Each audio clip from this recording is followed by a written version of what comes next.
Bom, para finalizar a geometria plana, nós vamos então falar sobre circunferência e áreas, tudo bem?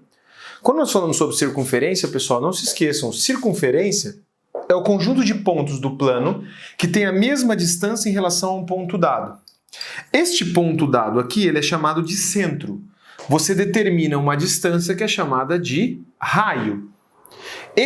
Todo segmento que sai do centro da circunferência e vai até um ponto da circunferência é chamado de raio. Todo o segmento. A medida desse segmento, então, vai ser a medida do raio. O que mais que nós podemos ter? Se você pegar dois pontos da circunferência e ligar dois pontos da circunferência, nós temos um segmento ou um elemento chamado de corda. Agora presta atenção. Se nós pegarmos o pedaço da circunferência que está ligando esses dois pontos, aí nós chamaremos de corda.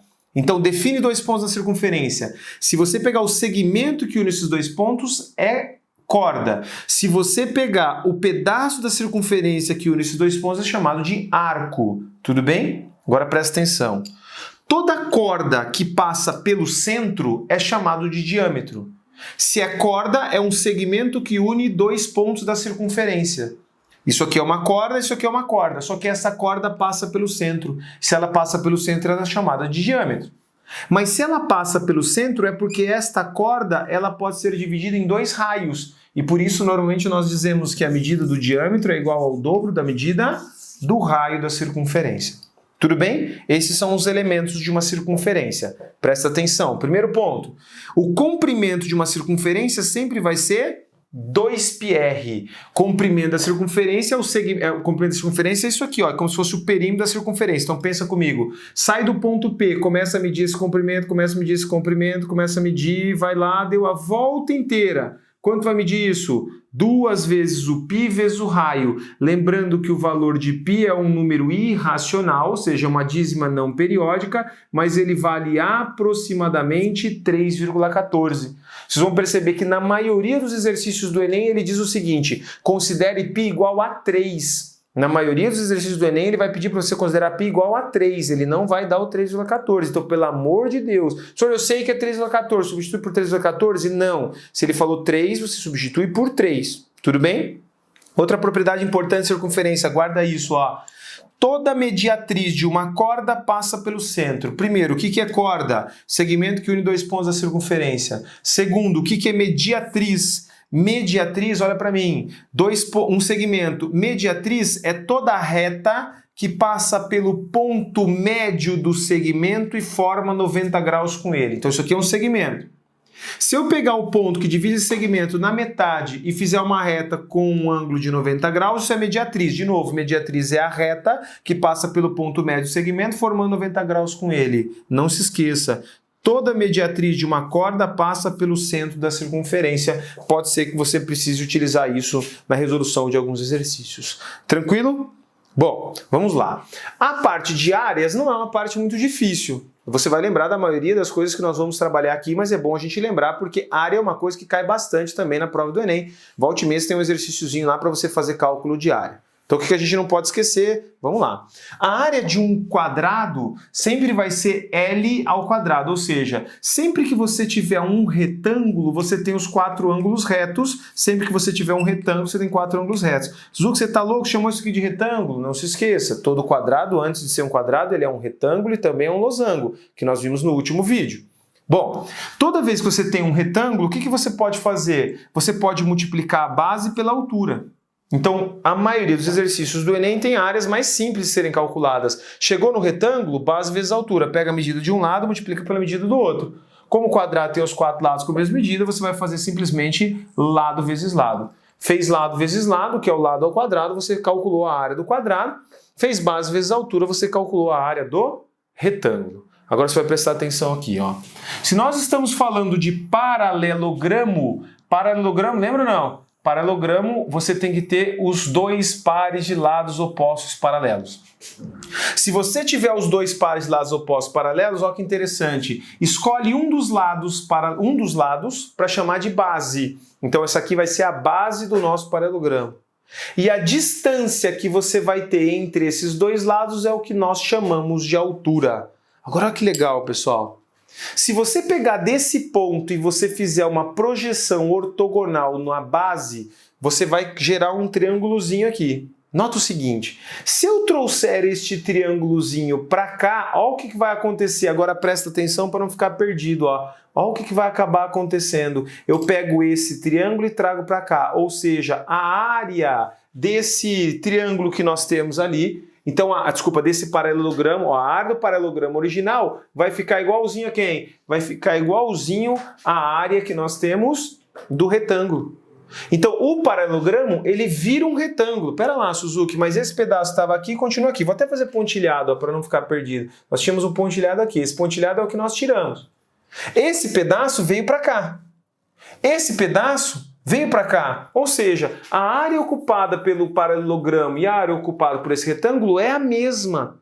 Mas espera lá, se a área do retângulo é base vezes altura, por isso, pessoal, que em qualquer livro você acha que a área de um paralelogramo também será base vezes altura. Independentemente de ser retângulo ou não, qualquer paralelogramo será calculada a sua área por base vezes altura. Tranquilo? Molezinha? Vamos lembrar o que é um trapézio? Presta atenção. Trapézio é todo quadrilátero que tem um par de lados opostos paralelos. Então imagine que você tem uma situação, por exemplo, como essa aqui, ó. Esse aqui é um trapézio, tudo bem? Um trapézio qualquer. Todo trapézio, pessoal, ele vai ter o que nós chamamos de base maior, ele vai ter o que nós chamamos de base menor, e a distância entre essas duas bases vai ser o que nós vamos chamar de altura. Agora olha que legal isso aqui, ó. Pega esse trapézio, lembra lá do Word? Ctrl C, Ctrl V. Pegou esse trapézio, copiou e colou, só que olha o que você vai fazer. Pegou ele aqui, presta atenção, eu vou até fazer assim, ó. Pegou ele aqui, você copiou, colou e vira ele desse jeito. Ou seja, a base, vou até fazer cores aqui, ó. Esse ângulo tá aqui é o amarelo, esse ângulo tá aqui tá o verde. De novo, olha o que eu fiz. Peguei esse trapézio e girei desse jeito. Essa base maior, ela vai passar a estar aqui, ó. Ela vai passar aqui. Tá aqui a base maior. Essa base menor, ela vai passar a ficar aqui. E aí você pegou e virou. De novo, pegou aqui e virou. Ou seja, esse ângulo amarelo veio para cá, esse ângulo verde veio para cá. Eu não sei se você concorda comigo, mas claro, ó, fez aqui, girou, aqui está a base maior e aqui está a base menor. Lembra do último vídeo? Se não lembra, assiste de novo. Vamos lá, ó. Ângulos opostos congruentes, ângulos opostos congruentes. Lados opostos congruentes, lados opostos congruentes. Quem que eu estou falando? De um paralelogramo. Mas Suzuki, isso tudo é um paralelogramo? Sim, olha para mim. Quem que é a base desse paralelogramo? É esta base maior mais esta base menor. Ó, tudo isso aqui é base maior mais base menor. Então, a área deste paralelogramo vai ficar base maior mais base menor. Quem que é o Bzão mais Bzinho? É isso. Como é calcular o paralelogramo? Só fazer base vezes altura. Então, pegou a base e multiplicou pela altura. Suzuki, para por aí? Não, por quê? Eu não quero a área do paralelogramo, eu quero a área de um trapézio. Quando eu fiz base maior mais base menor vezes altura, eu calculei a área de quantos trapézios? 2, mas era para eu ter calculado só quantos? Só 1, ou seja, basta pegar esse resultado e dividir este resultado por 2, ou seja, a área do trapézio vai ser a famosa base maior mais base menor vezes altura sobre 2, certo? Pessoal, vou ensinar duas formas para você calcular a área de um triângulo, a forma mais tradicional e uma forma importante aí para a resolução de alguns problemas. Nós temos aqui um triângulo, vamos chamar isso aqui de base. A distância entre o vértice e a base vai ser chamada de altura. Mesma ideia da área do trapézio, exatamente a mesma ideia. Nós temos aqui um ângulo verde, nós temos aqui um ângulo amarelo, vou colocar aqui como sendo um ângulo rosa, tudo bem? Quando eu falo a mesma ideia, você vai pensar o seguinte, ó, pegou, copiou, colou e virou. Quando você virar, vamos lá, você tem esse pedaço aqui, vamos pegar aqui para não ter problema, pegou esse mesmo triângulo, a base está aqui de novo, só que olha o que você fez, de novo, olha para mim, dedão aqui no verde, virou, então o dedão está aqui no verde, você percebeu que o rosa veio para cá e o amarelo veio para cá, pera lá. Lados opostos congruentes, ângulos opostos congruentes, de novo nós estamos falando de quem? De um paralelogramo. E se isso aqui é um paralelogramo, a área é base vezes altura. Só que esse paralelogramo é formado por quem? Por dois triângulos. Base vezes altura é só dividir por 2, porque se você fez base vezes altura, você calculou a área de tudo. Como eu queria a área apenas de um triângulo, é só fazer base vezes altura e dividir por 2. Olha para mim, você não sabe, nem todos vocês sabiam que era essa. A forma você conhece, mas você tem que saber de onde saiu. Mas nem toda a área de triângulo você vai calcular exatamente dessa forma. Pode ser, pessoal, presta atenção, pode ser que o cara te deu um triângulo e ele fala o seguinte, ó, considere um triângulo em que os lados são A e B e o ângulo interno mede alfa. Se o ângulo interno é alfa e os lados medem A e B, olha o que você pode fazer. Suzuki, e se eu não lembrar da fórmula? Não tem problema, nós vamos chegar na fórmula a partir do raciocínio. Se você tem esse B, como que você faz para descobrir a área de um triângulo? A forma mais tradicional que a gente lembra é base vezes altura. Então falta achar quem? Falta achar a altura. Se você achar a altura, você faz base vezes altura sobre 2. Agora olha que legal, ó, ângulo reto, alfa e altura. Lembra de trigonometria? Seno, lá da 8ª série, do primeiro ano, do segundo ano do ensino médio. O seno de qualquer ângulo, olha só para este triângulo retângulo. O seno de qualquer ângulo sempre vai ser cateto oposto dividido pela hipotenusa. A hipotenusa é quem está à frente do ângulo reto. Então só para esse triângulo, seno é H sobre A. O A que está dividindo por operação inversa multiplica, então fica A vezes seno de alfa igual a H. Olha quem que é o H, pessoal. A vezes seno de alfa. Agora pensa comigo, dividir por 2 é a mesma coisa que multiplicar por meio. Então vamos pensar o seguinte, a área de um triângulo é sempre meio vezes base vezes altura. Concorda comigo? Quando eu falo meio vezes base vezes altura, é a mesma coisa que base vezes altura sobre 2. Dividir por 2 é a mesma coisa que multiplicar por meio. Olha que coisa linda. No lugar de H, quem que eu posso colocar? A vezes seno de alfa. Ou seja, como é que fica? Meio vezes B vezes A vezes seno de alfa. Como a ordem dos fatores não altera o produto, você vai colocar meio vezes A vezes B vezes o seno de alfa. Por isso que esta é uma outra fórmula que está aparecendo aí na sua apostila. Na hora da prova do Enem é bom lembrar meio direto, né? Se ele me der lado, lado e o ângulo, ao invés de calcular por base vezes altura sobre 2, eu vou fazer o quê? Meio vezes A vezes B vezes o seno de alfa, em que A e B são justamente os lados que formam este ângulo. Certinho? Para a gente encerrar essa aula, falta só falar de círculo, coroa circular e setor circular. Então, vou apagar rapidinho, a gente já continua agora mesmo. Pessoal, então vamos encerrar aqui, né, com a parte de áreas. A gente vai falar de 3 áreas. Primeiro, a área de círculo. Vamos lembrar então que círculo é o conjunto de pontos, presta atenção. Círculo é o conjunto de pontos que tem distância menor ou igual ao raio em relação ao centro. Professor, por que você está pintando aí? Porque se você tem um conjunto de pontos que é menor ou igual ao raio em relação ao centro, você vai ter uma região. E aqui, gente, não tem jeito, nós precisamos lembrar, não pode, hipótese alguma, esquecer, não tem como chegar no Enem sem saber essa aqui. A área de círculo, π vezes o raio elevado ao quadrado. Certo? Se por acaso ele te pedir uma área de coroa circular, provavelmente no Enem ele não vai citar o nome, mas ele pode te dar 2 circunferências concêntricas, 2 regiões definidas por circunferências com o mesmo cêntrico. Concêntrica é ter o mesmo centro. O que você vai notar, pessoal?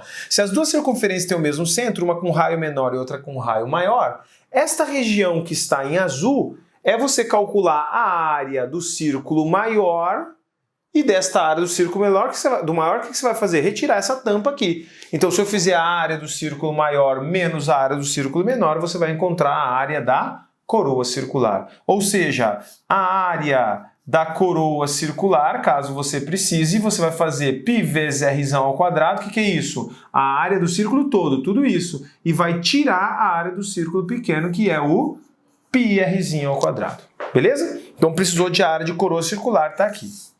Suzuki, e o que é setor circular? Pessoal, setor circular é uma fatia do círculo.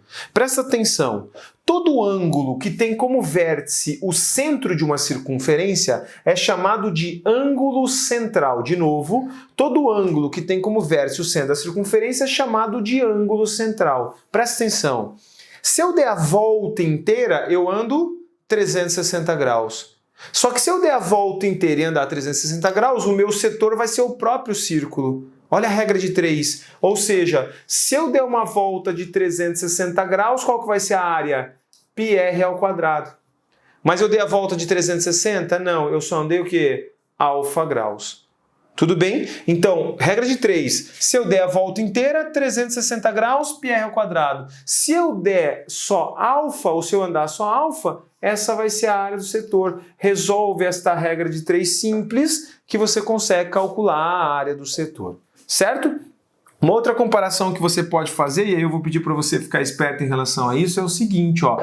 O ângulo central, ele também vai te dar a medida de uma corda. Lembra de corda? Ó, pedaço de circunferência entre dois pontos.